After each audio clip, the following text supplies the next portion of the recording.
I would start with just this. If you have this tool at home, it is helpful. And we always start icing by starting with the top. So over here.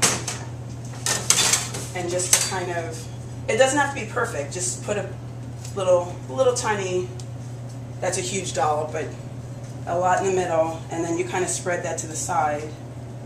And I almost imagine, I always tell people, imagine like a little X, but a much bigger surface of it. And then, so that's kind of on the top, and then you go in and you try and conquer your sides. And you want to get as much on here as possible,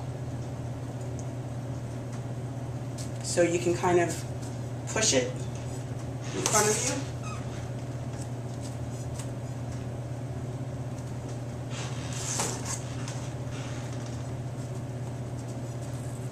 So you don't have to grab, dip in here like 30 times. There might be 10 when you're doing 20 of these cakes in a row.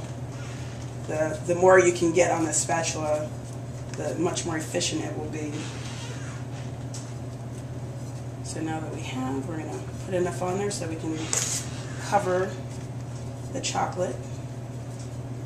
Okay, and then what I do is I kind of come down, so that I'm hitting the board, and then I come off of it a little bit and get the top. And what I'm trying to do is just create a smooth, not perfect, at this stage you don't need it to be perfect, nice clean edge there, so that I'm going to come back and even out the top.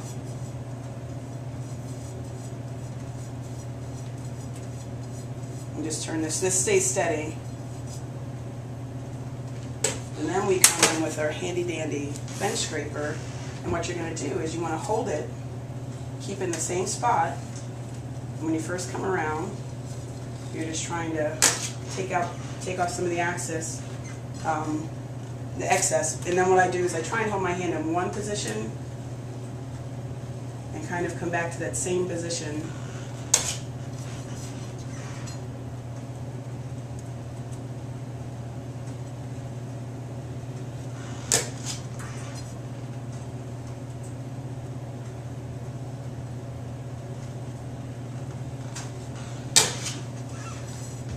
And if there are a few crumbs, I had a few crumbs in my bowl, don't worry about that, because you're also going to do the magic of the flowers.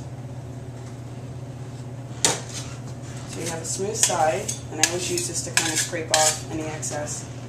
And work on this side. A lot of times I used to pull away, but you want to clean your edges, so you want to soften them. And I'm not pushing, I'm not like right on the cake, I'm just kind of getting the top.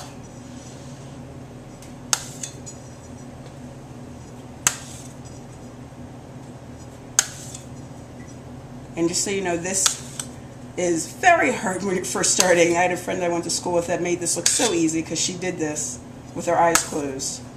And it is easy once you just practice a lot, but basically you're just coming and you get rid of your edges. And I come in the middle a little bit,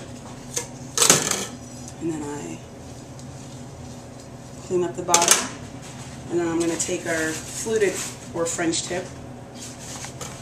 And this is where I say you have to know what you're doing, what your intention is with the cake, because you can spend forever trying to hide an imperfection that is never going to be seen by anybody. I'm my worst critic, so I always feel like that little guy, he's gone.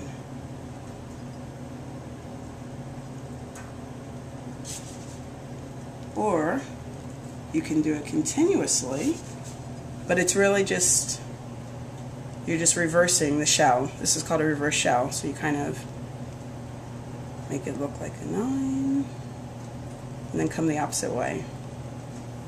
And I'm applying pressure to the first when I have that little piece, and then when I come back, I'm still dragging it, but I let go.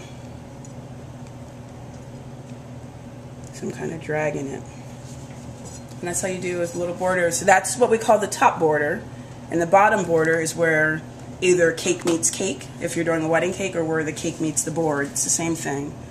And then this is just called a shell border. It's not a reverse, because we're just kind of going up, coming down.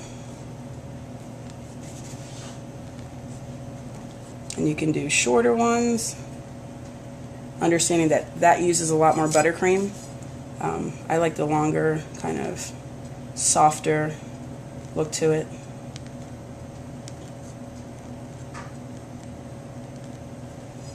And there you have it.